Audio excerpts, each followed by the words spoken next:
เจเอวัยรุ่นนาโบดดื่มทุกวันเมาทุกคืน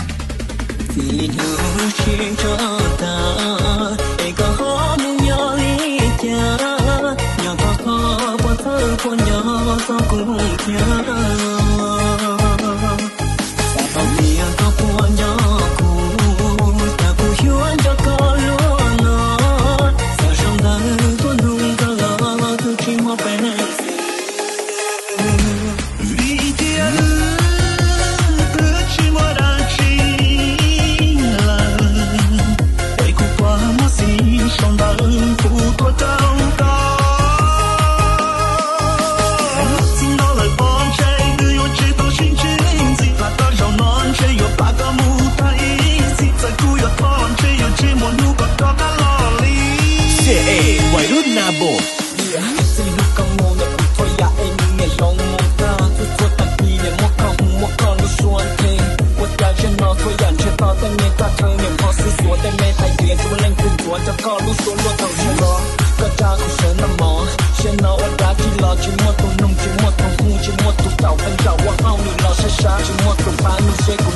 เจเอวัยรุ่นนาโบดดื่มทุกวันเมาทุกคื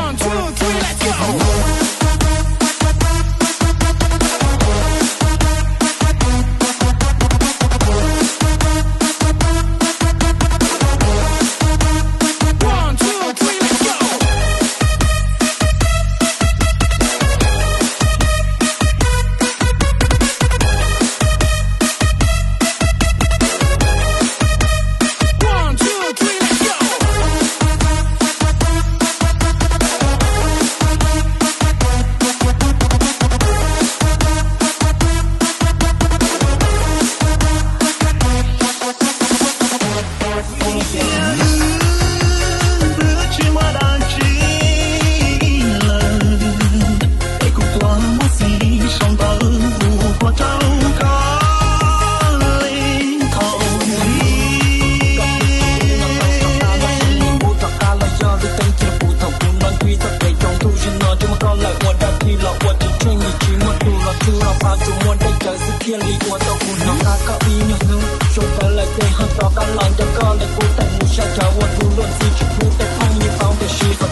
เจเอวัยรุ่นนาโบดดื่มทุกวันเมาทุกคืน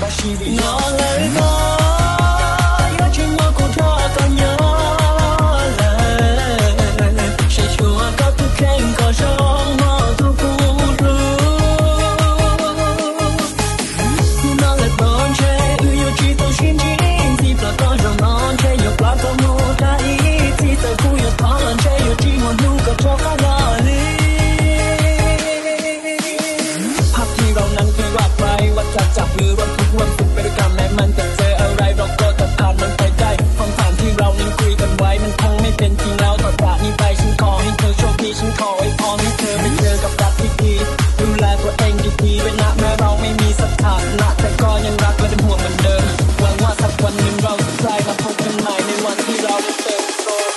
One, two, three, let's go